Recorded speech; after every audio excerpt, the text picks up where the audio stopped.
এই প্রোডাক্টটা এখনো যদি কোনো মেয়ের কাছে না থাকে তাহলে অবশ্যই এই প্রোডাক্টটা কিনতে হবে। এটা হচ্ছে ভাইরাল কোটা হেয়ার মাস্ক। এই কোটা হেয়ার মাস্কটা কিন্তু এখন অনেক নকল কপি বের হয়ে গেছে, একদম অরিজিনালটা তোমরা পেয়ে যাবা মনপুরা কোরিয়ান স্কিন কেয়ার পেজে। তো যারা পার্লারে না গিয়ে বাসায় বসে হেয়ার স্পা করতে চাও তাদের জন্য এই প্রোডাক্টটা মাস্ট হ্যাভ। প্রতিটা মেয়েরই এই প্রোডাক্টটা তাদের কালেকশনে রাখা উচিত, কারণ এই হেয়ার মাস্কটা চুলটাকে একদম সফট এবং স্মুথ বানিয়ে ফেলে। যাদের হেয়ার ড্যামেজ হয়ে গেছে, কালার হেয়ার, তাদের জন্য এই প্রোডাক্টটা মাস্ট হ্যাভ।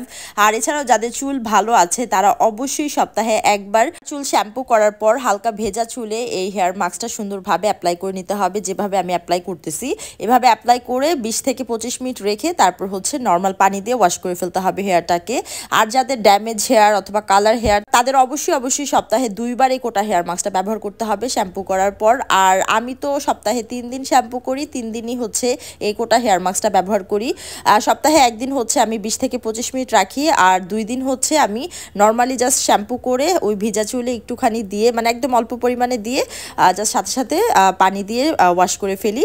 মানে এইভাবে হচ্ছে 2 বার করি, আর একবার হচ্ছে পুরো স্পার মতো মানে 20-25 মিনিট রেখে তারপরে হচ্ছে ওয়াশ করি। তো এইভাবে হচ্ছে কোটা হেয়ার মাস্কটা ব্যবহার করতে হবে। কোটা হেয়ার মাস্কটা খুবই ভালো, চুলটাকে একদম স্ট্রেট করে ফেলে, সফট এবং সিল্কি করে ফেলে। এছাড়াও এই কোটা হেয়ার মাস্কটা সবার এত পছন্দের কারণ হচ্ছে এটার স্মেলটা। এটার স্মেলটা এত সুন্দর, 1 সপ্তাহ চুলে থেকে স্মেলটা যায় না, এত সুন্দর একটা স্মেল। সো অবশ্যই তোমরা মনপুরা থেকে নিয়ে নাও, একদম অরিজিনালটা পাবা।